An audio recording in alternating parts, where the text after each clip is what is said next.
Buenos días. Seguimos con la segunda jornada de edición y corrección. Os voy a presentar a Eva Gómez, con quien tengo la suerte de trabajar diariamente. Eva es editora digital en Grupo Anaya y en su ponencia nos va a explicar, nos va a hacer una panorámica de la edición digital y va a explicarnos cómo los entornos digitales influyen a la hora de crear y distribuir los contenidos. Adelante, Eva. Muchas gracias, Alicia. Bueno, pues buenos días a todos. Como os decía Alicia, pues soy editora digital aquí en Grupo Anaya. Trabajo en el departamento de L, de Español Lengua Extranjera. Y bueno, pues hoy os vengo a hablar pues, de la edición digital, ¿no? Y de cómo bueno, pues lo digital ha revolucionado pues, toda la industria editorial, comenzando sin duda, pues, por un cambio de hábitos de consumo, ¿no? Por parte de los usuarios. Esto, pues, como os comento, pues, ha producido una transformación en todos los ámbitos de la industria editorial, pues desde la conceptualización, la producción de los contenidos, la comercialización, la distribución, etcétera.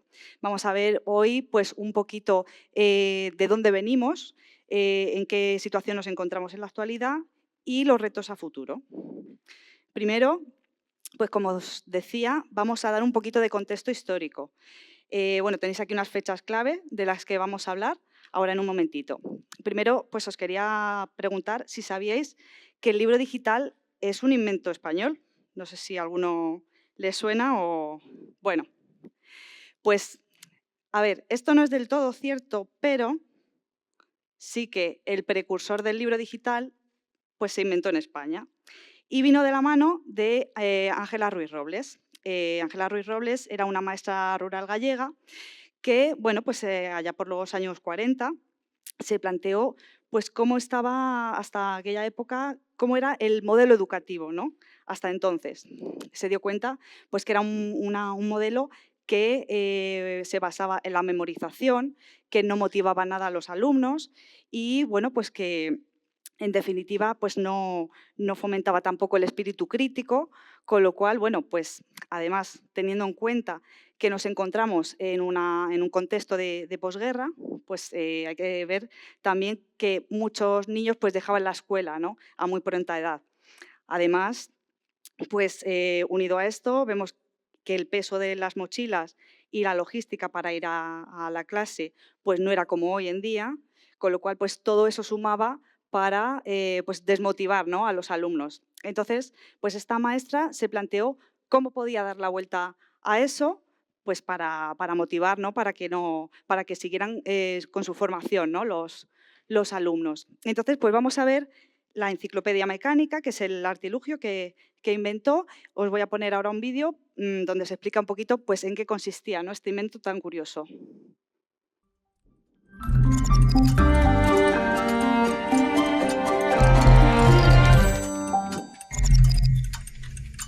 He aquí un prototipo quizás llamado a revolucionar el concepto que tenemos de los libros. ¿Quiere usted explicarnos un poco por encima la misión del prototipo? Aliviar la enseñanza, con el mínimo esfuerzo conseguir los máximos conocimientos. En la historia del libro electrónico hay un eslabón perdido, la enciclopedia mecánica, patentada en 1949 por una gallega. La diseñó Ángela Ruiz Robles, más conocida como Doña Angelita. Una maestra que se adelantó a su tiempo al construir un soporte único que permitía leer diferentes libros cambiando unos carretes con el contenido escrito. El objetivo de aquella profesora era aligerar la carga de libros que llevaban los escolares y a la vez hacerles la enseñanza más amena. Ángela Ruiz Robles, la inventora gallega del libro electrónico.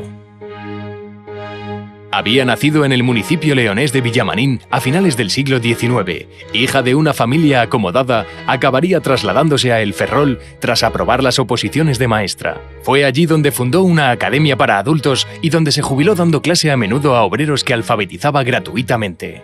Ya al término de la Guerra Civil, en una España que trataba de recomponerse, Doña Angelita comenzó a ser conocida por sus innovaciones pedagógicas. En aquella época para la mujer eran tiempos complicados y prácticamente no tenía ninguna representación ni en el ámbito económico, ni social, ni político. Y es en aquella época, en aquel momento, donde mi abuela Ángela inventa el libro mecánico. Aquella maestra gallega trabajaba en solitario en sus numerosos diseños como la Enciclopedia Mecánica, que patentó justo cuando España comenzaba a salir del ostracismo internacional.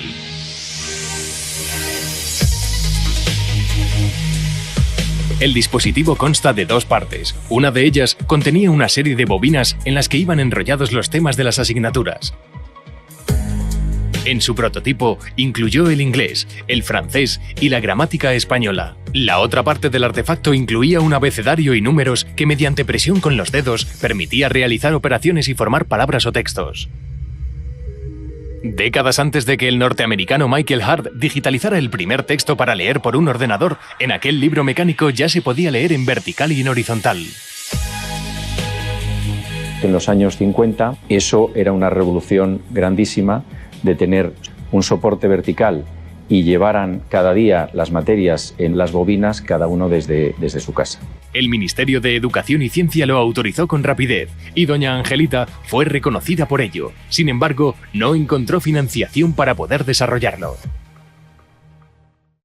Nosotros pasábamos con ella, sobre todo en verano, en Ferrol, nos íbamos a las playas de Valdoviño, San Jorge, se bañaba en la orilla y me la imagino que estaría muy orgullosa de que estuviera su invento en el Muncit, en Coruña, allí expuesta muy cerca de donde se bañaba, ¿no?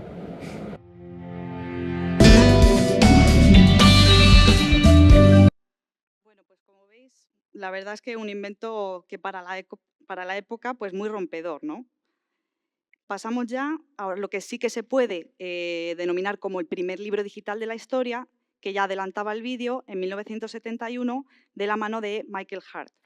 Bueno, pues en este año Michael Hart era estudiante en la Universidad de Illinois y pues consiguió un acceso al Internet de la época, ¿no? que en aquella época pues, era la ARPANET, ¿no? Y que, bueno, que fue desarrollada primero pues, para temas de inteligencia, ¿no? Con la Guerra Fría, pero que después se fue incorporando a las universidades, ¿no? Se crearon redes de universidades que se conectaban pues, para compartir información.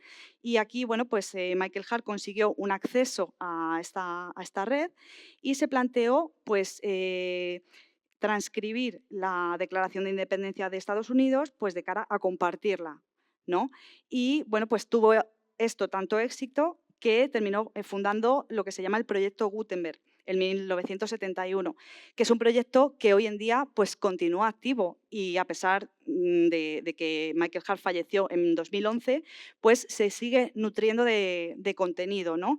Está gestionado por voluntarios y hoy en día cuenta con más de 75.000 títulos libres de derechos digitalizados pues, en multitud de formatos y de idiomas. Y pasamos ya a los años 90, a algo, bueno, pues que los que somos un poquito más mayores pues ya conocemos y seguramente pues habréis utilizado, que no es otra cosa que la enciclopedia en carta.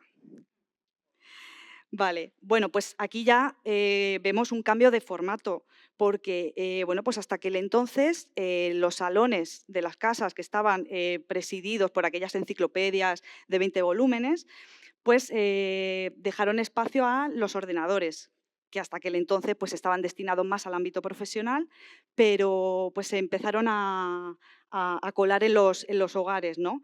En el ámbito doméstico. Entonces, bueno, pues Microsoft en 1993 creó esta enciclopedia en carta, una enciclopedia pues, contenida, como os comento, en un CD-ROM, y que, bueno, pues además de ese contenido de texto e imagen, ¿no? que compartía con la enciclopedia tradicional, incluía otra serie de elementos multimedia, como por ejemplo pistas de audio o vídeos o incluso juegos, minijuegos, ¿no? Que para la época pues, era algo bastante innovador, ¿no? Y bastante atractivo.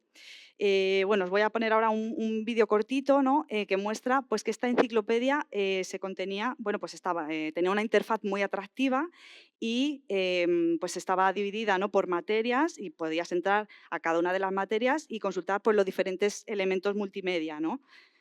Para que veáis un poquito.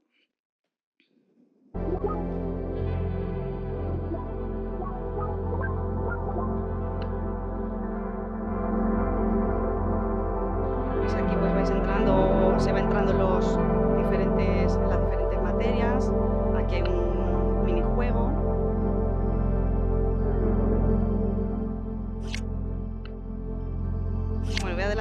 vídeo porque al final lo que hay que es colocar los órganos en el cuerpo. Tampoco tiene mucho más misterio para nosotros, claro. Pero sobre todo también que al final de este tipo de actividades pues había unas animaciones pues muy atractivas, ¿no? Muy llamativas. ¿No? Era como una suerte, pues como un premio, una recompensa, ¿no? Al final, pues algo que también hace muy llamativo el contenido. Vale, bueno, pues Encarta está respaldada por un equipo editorial y todos los años pues iban sacando nuevas ediciones, ¿no? de la enciclopedia. Y llegamos ya a principios de los 2000. 2001, pues algo que ya conocemos todos, que es la Wikipedia. Aquí ya vemos también pues otra vuelta más de tuerca, ¿no? Y otro cambio de formato, porque al final pues la Wikipedia ya no requiere de ese formato físico como la Encarta, que requería de un formato en CD, un formato físico, que tenía pues que actualizarse, ¿no? Y que sacar nuevas ediciones. La Wikipedia, que es un proyecto de Jimmy Wales y Larry Sanger, pues se concibe como un proyecto colaborativo, abierto, gratuito y que además, pues al estar alojado en la nube, pues permite actualizarse en tiempo real. Así que finalmente, pues con todo esto, Wikipedia fue desbancando a la enciclopedia Encarta, pues que dejó de editarse en el año 2009. Y bueno, pues visto un poquito de contexto histórico, nos damos cuenta que lo digital no solamente cambia el formato, sino que cambia el modelo editorial, ¿no? Como os contaba al principio, pues esa transformación total de todos los ámbitos de la industria. Vamos a ver ahora pues, un poquito en qué estado se encuentra el libro de texto en la era digital. Bueno, pues evidentemente pues los inicios han estado ligados al libro papel. A primeros de los 2000, pues las editoriales empezaron a experimentar, ¿no? Y empezaron primero pues, a compartir el libro papel escaneado, a compartir PDFs y pequeños elementos multimedia, pero pronto se dieron cuenta pues, que no era suficiente, ¿no? Entonces, bueno, pues en este sentido pues, surgieron las plataformas educativas. Las plataformas que, bueno, pues que nos dan a entender ya que el libro no es ya un producto, sino que es un servicio, ¿no? Pues ahora vamos a ver más adelante pues, también nuevos servicios que surgen, ¿no? con la digitalización. Vale, bueno, pues para hablar de qué nos aporta realmente lo digital, vamos a ver 5 puntos. La multimodalidad, datos y analítica, adaptabilidad, accesibilidad y actualización continua. Bueno, pues para hablar de multimodalidad, pues como os comentaba, el digital permite pues un contenido multimedia, ¿no? Pues ya sea audio, vídeo, actividades interactivas, simulaciones, realidad aumentada, pues todo un abanico de recursos que nos hace la clase pues más atractiva, ¿no? Y os quería enseñar un par de ejemplos nuestros de Anaya, de libros de Anaya, de física y química. Y ahora, bueno, pues os explicaré un poquito. Tenemos que se llama concentración de una disolución, pues en el que podemos, pues aquí tenemos como una especie de laboratorio, ¿no? Donde podemos configurar pues, distintas sustancias, pues hacer nuestras mezclas de una manera pues, muy visual y muy atractiva, ¿no? Para los alumnos. Aquí pues vaciar la cubeta, convertir la sustancia en solución, en fin, pues un sinfín de parámetros pues efectivamente que lo hacen más visual. Y por otra parte, pues también os quería enseñar un contenido de física que se llama Energía en la pista de patinaje y me parece súper chulo. Pues aquí tenemos una pista de patinaje, ¿vale? Y aquí podemos configurar, pues eso, diferentes parámetros, podemos ver diferentes gráficas.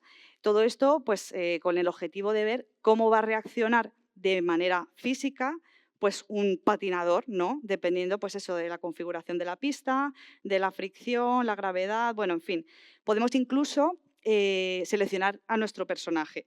Y yo, por ejemplo, pues a mí que me encantan los animales, pues yo pongo aquí un perrete, ¿no? Entonces voy a desplegar esto y voy a lanzar a mi perrete por la pista.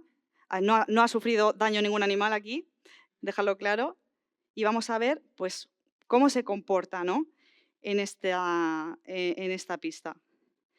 Bueno, a ver, básicamente pues aquí lo que vengo a decir en relación con la multimodalidad es que podemos ofrecer un contenido en la clase para el que a lo mejor no contamos con la logística, ¿no? Porque a lo mejor pues, no disponemos de un laboratorio en clase o no disponemos de esas sustancias, ¿no? Para hacer las mezclas, como decía aquella, para no liar la parda, o incluso pues, no contamos con una pista de patinaje en el patio del colegio ni con presupuesto para contratar a Tony Hawk que nos haga unos backflip, ¿no? Entonces, al final, de una manera muy visual, pues se consigue fijar mejor el conocimiento en definitiva, ¿no?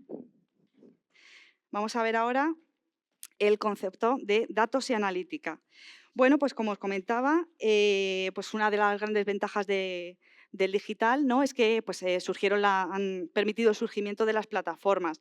Y las plataformas lo que nos permiten es bueno, pues, recopilar una serie de datos de uso y pues, analizarlos.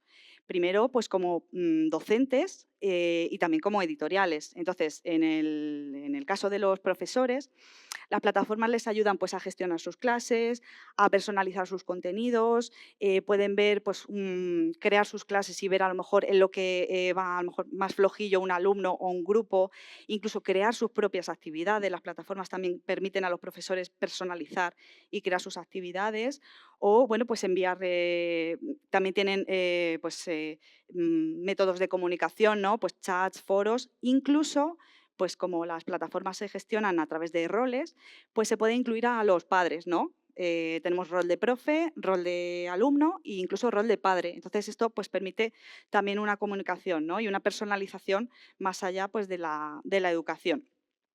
Y bueno, pues de cara a las editoriales, pues los datos y analítica evidentemente nos ayudan pues a ver qué contenidos son los que funcionan, qué es lo que tiene más éxito o a lo mejor pues en lo que al público pues le parece que no entiende bien, ¿no? Todo este tipo de cosas, pues los datos y la analítica de las plataformas pues nos ayudan, ¿no?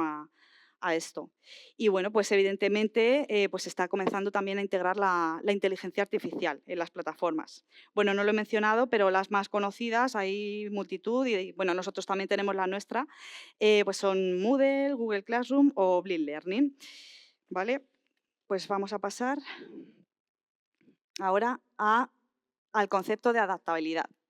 Vale, bueno, aquí yo vengo a hablar de mi libro un poquito, solo para poneros un poco en situación de a qué me refiero con adaptabilidad. Vale, bueno, pues este año yo, bueno, como os comentaba, estoy en el departamento de L, de Español Lengua Extranjera, entonces pues venimos viendo pues una demanda por parte de las escuelas de idiomas o las academias de, bueno, pues unos test, ¿no? Porque ellos cuando llegan los alumnos a la escuela los tienen que ubicar, no por niveles, de la 1 a 2, B1, bueno, en fin. Entonces, pues antes de comenzar el curso necesitan pues, examinar, ¿no? a los alumnos pues, de cara a ubicarlos en esas clases, ¿no?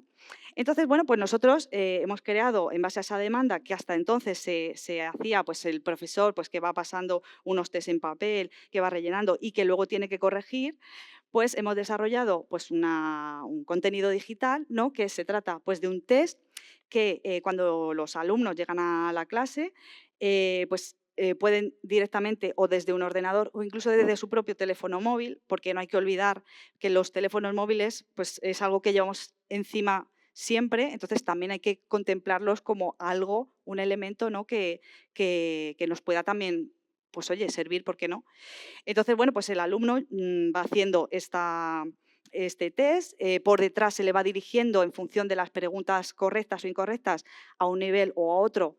El alumno no lo ve y al final pues ya le lleva a un nivel final en el que se le indica bueno, pues el nivel estimado que tiene, ¿no? Y esto lo puede compartir con el profesor o con la escuela pues de cara a esto, ¿no? a que le ubiquen en un nivel. Con todo esto, lo que vengo a explicar es que, pues que los contenidos no solamente tienen que responder a un curso, no a un determinado curso o asignatura, sino que, bueno, pues esto es una necesidad de las escuelas. A fin de cuentas, pues también podemos desarrollar pues, este test previo a lo que es el curso. Y por otro lado, pues el responsive. El responsive, que es, bueno, pues no es otra cosa que el que los contenidos se adapten pues, a un formato horizontal o vertical, pues dependiendo de los dispositivos.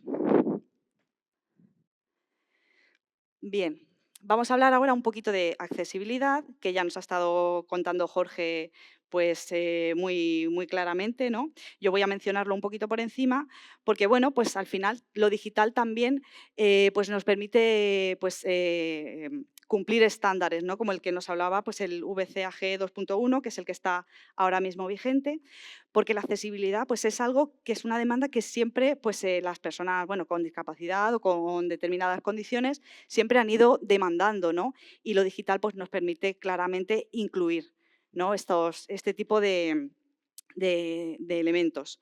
Tenemos, por ejemplo, los lectores de pantalla, la inclusión de subtítulos, el contraste, navegación por teclado. Os voy a enseñar un poquito lo que es la web de Anaya Educación, que bueno, esta, cuenta con su menú de accesibilidad. En todas nuestras plataformas tenemos este menú y aquí bueno, pues se pueden configurar distintos perfiles de accesibilidad. Por ejemplo, bueno, la verdad es que es muy interesante porque es súper completo. Pues aquí tenemos, por ejemplo, pues TDAH, ¿no? Y se va adaptando pues cómo se ve la web. Dislexia, aquí cambia, por ejemplo, la fuente, daltonismo, en fin, tenemos pues un montón, ¿no? de configuraciones. Incluso, bueno, tenemos aquí, por ejemplo, la navegación por teclado, que nos hablaba antes Jorge también. Incluso, bueno, pues al final también contamos con la herramienta para personalizarlo más si cabe, ¿no? El contraste y, bueno, pues con unos ajustes más personalizados, ¿no? Que nosotros mismos podamos pues configurar. Vale. Bueno, pues una vez más hablamos de una democratización en el aprendizaje. Vale, pues vamos a pasar ahora a la actualización continua. Vale, bueno, pues no sé si os acordáis de un evento canónico que vivimos allá por 2020, que fue la pandemia del coronavirus y que pues, nos obligó a todos pues, a encerrarnos en casa, ¿no? Y como no sabíamos cuánto tiempo íbamos a estar, pues evidentemente, claro, había una necesidad de continuar con las clases. No se podían parar las clases, no sabíamos cuánto tiempo íbamos a estar en casa, ¿no? Entonces, bueno, pues en ese sentido, las editoriales, hay que decirlo, arrimamos mucho el hombro apoyando a los docentes para que continuaran dando sus clases y también pues, nos dimos cuenta, ¿no? Pues igual de las debilidades con las que contábamos ese momento. Al final el mensaje es renovarse o morir, ¿no? Este tipo de eventos pues tan radicales, ¿no? Pues nos obligan un poco a ver en qué estado nos encontramos y qué es lo que hay que mejorar, ¿no? Ahora pues vamos a ver los desafíos editoriales reales a los que nos encontramos, a los que nos enfrentamos, perdón, y en este sentido pues vamos a ver 4 puntos: derechos y licencias, modelos de negocio, competencia y formación docente. Bien, pues hablando de derechos y licencias, evidentemente, al igual que el papel pues cuenta con su normativa de cara a proteger el contenido, pues el digital requiere también, ¿no? de unas especificaciones, ¿no? para protegerlo. En este sentido, pues surge el DRM, que es la gestión de derechos digitales, que es una tecnología pues, que utilizamos editoriales, pero también se utiliza en otros ámbitos, por ejemplo, el audiovisual o el de los videojuegos. Y bueno, pues esto consiste en encriptar, empaquetar, encriptar el contenido y hacerlo viable pues, a través de plataformas o apps específicas, ¿no? Porque al final pues, se hace necesario proteger ese contenido también. Vamos a ver ahora un poquito pues, nuevos modelos de negocio que surgen, ¿no? Porque con el digital pues, ese cambio de formato, esa evolución, pues nos sugiere pues, nuevos negocios a explorar, ¿no?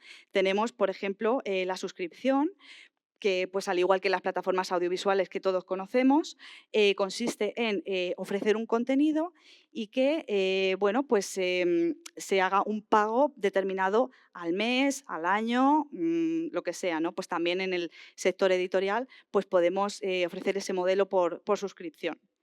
Luego también licencias limitadas. Por ejemplo, pues vamos a ver cómo en la duración de un curso podemos comercializar pues, una licencia, ¿no? que dure ese curso, ¿no? Esos 9 meses, ese año, esos 15 meses o lo que sea, ¿no? Un límite en el tiempo de acceso. también, por otra parte, pues se puede limitar las licencias pues a negociar quizá, ¿no?, con las escuelas pues el vender packs de licencias, ¿no?, por el número de alumnos que cuente la clase. Y luego, por último, pues mencionar el freemium, que es un modelo también muy interesante. El freemium pues consiste en dar un contenido completo, ¿vale?, pero con un plus por el que hay que pagar. Por ejemplo, pues te ofrezco un contenido, un curso X, pero si tú quieres tu diploma que te lo avale tal institución o tal universidad, pues tienes que pagar. Y pasamos ahora pues a ver competencia inesperada, porque está claro que las editoriales entre nosotras pues competimos, ¿no?, con todo este contenido multimedia y digital, ¿no? Pero también pues hay que ver que hay otro tipo de plataformas que no están a lo mejor tan asociadas al mundo editorial, con las que también competimos. Por ejemplo, pues os voy a hablar de 3. La primera, la Khan Academy, que bueno, no sé si la conocéis, es una plataforma pues que está muy arraigada en Estados Unidos y bueno, pues que viene de la mano de Salman Khan, que es un educador estadounidense, que la creó en 2006. Es una plataforma que incluye contenido en abierto y de alta calidad y bueno, pues sobre todo contenido científico y financiero. Y pues como os digo, es una plataforma gratuita, entonces pues hay que tenerla muy en cuenta. Esta plataforma, pues además para que veáis la importancia que tiene, pues está financiada también por gente como Elon Musk o Bill Gates. Entonces hay que tenerlo en cuenta. Y en español por la fundación de Carlos Slim. Bueno, pues ahora hablamos de YouTube, que evidentemente pues esto sí que lo conocéis más, ¿no? YouTube es una plataforma de vídeos a la que pues, se han subido pues, muchos profesores y divulgadores para ofrecer su contenido. Y además, pues hoy que estamos en la época de la inmediatez, ¿no?, y del quiero todo ya y todo visual y todo muy atractivo, pues YouTube se convierte en una herramienta con estos shorts, ¿no?, que son los vídeos cortos, pues muy atractiva para estos influencers del conocimiento, ¿no?, que al final pues, atraen mucho a los jóvenes sobre todo. Y, por último, mencionar el TikTok educativo, porque también es una plataforma de vídeos, es una red social, está muy extendida, sobre todo entre el público adolescente, y pues que además pues, de esos filtros, ¿no?, con esas orejitas de perro, o ese maquillaje o esos bailes que se hacen, también nos permite incluir elementos interactivos relacionados con la educación. Os voy a poner un vídeo cortito para que veáis el ejemplo. ¿Veis? Aquí pues tenéis pues un test, ¿no? Entonces, pues aquí, dependiendo del resultado, pues tienes que mover la cabeza a un lado o a otro. Al final, pues lo que vengo a decir con esto es que es un contenido muy atractivo, se convierte en un juego y, bueno, pues además permite pues, mover el cuerpo, ¿no?, que es algo pues muy llamativo. Entonces, estas plataformas pues hay que tenerlas en cuenta también, ya no como competencia, sino como pues, quizá pues para alinearse con ellas, ¿no?, o realizar acuerdos con ellas, ¿no?, porque pues están muy extendidas. Bueno, pues ahora hablamos un poquito de la formación docente, porque en definitiva pues de nada sirve que una editorial cree unos contenidos, vamos, maravillosos y incluyendo pues muchos elementos multimedia y muy avanzados tecnológicamente, si el docente no lo sabe llevar a clase. Con lo cual, pues esto a las editoriales nos ha permitido el desarrollo también pues, de servicios de formación al profesorado. Vale, pues vamos a ver ahora el papel del editor en la era digital. Porque, bueno, pues evidentemente, claro, el editor que hasta ahora pues era pues un gestor del contenido, pues se convierte también bueno, pues en un pulpo, ¿no?, como digo yo, que abarca pues muchos otros ámbitos. Al final, el rol de editor ha evolucionado y de ser pues eso, un gestor del contenido, un filtro de ese contenido, pues se convierte en un auténtico arquitecto de experiencias de aprendizaje. Esta frase, la verdad es que me encanta, es para enmarcarla. Pero es que es así, porque al final pues hacemos un poquito de todo, ¿no? Y entonces, pues en este sentido, pues han surgido nuevas profesiones, ¿no? Pues por ejemplo, editor digital, diseñador instruccional, especialista en experiencia de usuario, analista de contenidos educativos, product manager educativo, en fin, pues también algo que supone una oportunidad de cara a la especialización profesional, ¿no? Y ahora vamos a hablar del tema de moda. ¿Qué pasa con la inteligencia artificial? Ojito con esto, ¿eh? Bueno, pues la UNESCO, que está bastante a favor, ¿no?, de la inclusión de la inteligencia artificial en el ámbito educativo, pues ya ha creado pues, marcos de competencia, guías y recomendaciones. Ellos sobre todo se centran en el papel del docente y del alumno, entonces pues sí que están muy a favor, ¿no?, y piensan que la inteligencia artificial pues, puede ayudar a hacer llegar ese contenido a todo el mundo, ¿no? Esto enlaza pues, con el Objetivo de Desarrollo Sostenible número 4, que, bueno, leo textualmente, es el de garantizar una educación inclusiva, equitativa, de calidad y promover oportunidades de aprendizaje permanente para todos. Evidentemente, con el avance pues, tan rápido, ¿no?, que está llevando la inteligencia artificial, hace también pues, que tengamos que plantear pues, unos límites éticos y de regulación. Y de hecho, pues ya se está empezando a regular al respecto, pues, por ejemplo, la Unión Europea, ¿no?, para el uso de la inteligencia artificial. Y por otro lado, pues, ¿en qué nos afecta a nosotros, a la industria editorial? Bueno, pues la inteligencia artificial, como comentaba al principio, nos puede ayudar a optimizar procesos, ¿no?, a esas tareas pues, que son quizá más anodinas o más mecánicas, pues nos puede ayudar, ¿no?, a agilizarlas. Y también, pues como os contaba con el tema de las plataformas, analizar los resultados, ¿no?, de un producto para ver pues, cómo se puede mejorar, o si llega o si no está llegando, etcétera. En definitiva, pues como os decía, la inteligencia artificial está avanzando a pasos agigantados y al final es el editor el que tiene que ser ese guardián, ¿no?, de la calidad del contenido, de ahí lo de el ojo del editor, ¿no? Pregunta, ¿va a desaparecer el libro en papel? Porque esta es una pregunta interesante que nos hacemos siempre. Bueno, a ver, respuesta corta, no, de momento. Respuesta un poquito más elaborada, ya no tenemos que ver libros como tal, estoy hablando del ámbito educativo, ¿vale? Tenemos que visualizar proyectos pues, que engloban libro papel y demás elementos multimedia, libros digitales, actividades, vídeos, en fin, pues todo lo que hemos estado contando, ¿no? Y entonces cada elemento de ese proyecto pues tiene que cumplir una función. Y el libro papel, ¿por qué no? Pues también va a cumplir una función, ¿no?, en ese sentido. Pues al final, pues estando en la era de la inmediatez y del todo visual, el libro a lo mejor papel nos puede ayudar pues a sentarnos, ¿no?, y a desarrollar pues el sentido más analítico, ¿no?, de cara, bueno, pues al estudio, ¿no? Pues mirando un poquito al futuro, en definitiva, hemos visto pues, que no solo ha supuesto un cambio en los formatos, sino que ha supuesto un cambio de paradigma, ¿no? Pues un cambio radical en cómo bueno, pues el mundo editorial pues, se gestiona, ¿no?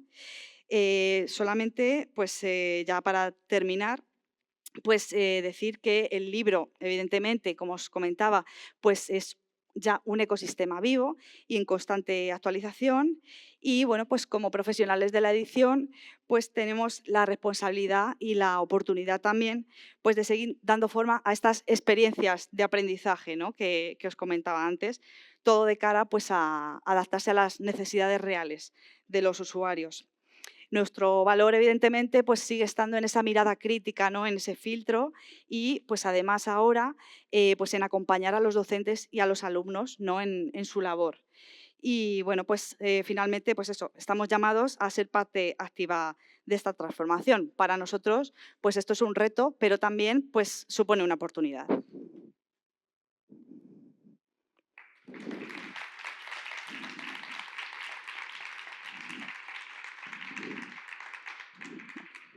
Muchas gracias, Eva, por ofrecernos una panorámica global sobre la edición digital. Vamos a hacer ahora una pausa de 2 horas. Volvemos a las 3 con 2 ponencias sobre la corrección. Muchas gracias.